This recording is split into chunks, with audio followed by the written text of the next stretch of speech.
Shayestaganj highway থানার মতবিনিময় ও কল্যাণ সভা। রিপোর্ট নাইম চৌধুরী। হবিগঞ্জে শায়েস্তাগঞ্জ হাইওয়ে থানার উদ্যোগে open house day, community policing meeting এবং থানার সকল অফিসার ও ফোর্সের সাথে মতবিনিময় ও কল্যাণ সভা অনুষ্ঠিত হয়।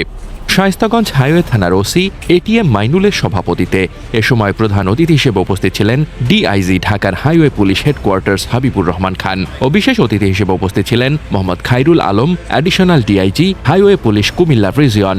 এ সময় আরও উপস্থিত ছিলেন ট্রাক ট্যাক্সি সিএনজি ড্রাইভার ও শ্রমিক নেতাবৃন্দ। উপস্থিত হয়ে সকলেই রাস্তার সকল সমস্যা নিয়ে ওপেনে কথা বলেন। অলিপুর 2 শিফটে 2 জন ট্রাফিক পুলিশ দেওয়ার আশ্বাস দেন। এটা তো রাস্তা ভাঙা, রেলগেট থেকে শুরু করে, রেলগেট না আপনার যেখানে হাসপাতাল থেকে শুরু করে রাস্তা উঁচু নিচু, অনেক জায়গায় টিলার মতো আর কি, যেটা মানে যাত্রীদের নিরাপত্তার জন্য সমস্যা। তারপরে আপনার রেলগেট থেকে তো রাস্তা একদম ভাঙা, রাস্তার পাশে প্রচুর ধুলোবালি, রাস্তা অনেক জায়গায় দেবে গেছে। হ্যাঁ, ওইখান থেকে মানে অনেক জায়গায় নিচা, গাড়ি অনেক সময় উল্টেও যায়।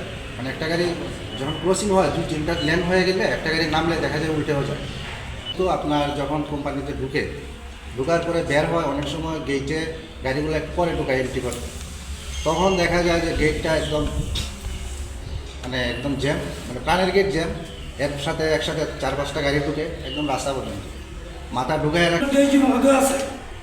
হলিউড টু শায়েস্তাগঞ্জ বিকল্প কোনো রোড নাই, হাই রোডটা ব্যবহার করে বিভিন্ন কোম্পানি। হলিউড আছে প্রায় 7-8টা কোম্পানি শুধু হলিউডের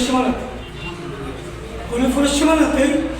কিন্তু যে বিষয়টা মূল কারণ, হাই রোডের যে পাশে যে দোকানগুলা মালিকগুলা আছে, বিশেষ করে শায়েস্তাগঞ্জ টু অলিপুর, আমরা ইন্ডাস্ট্রিয়াল এরিয়া, এখানে অনেকটা যানজট, তারপর রোডের আশেপাশে নানান ধরনের সমস্যা চলাফেরা হতে পারে।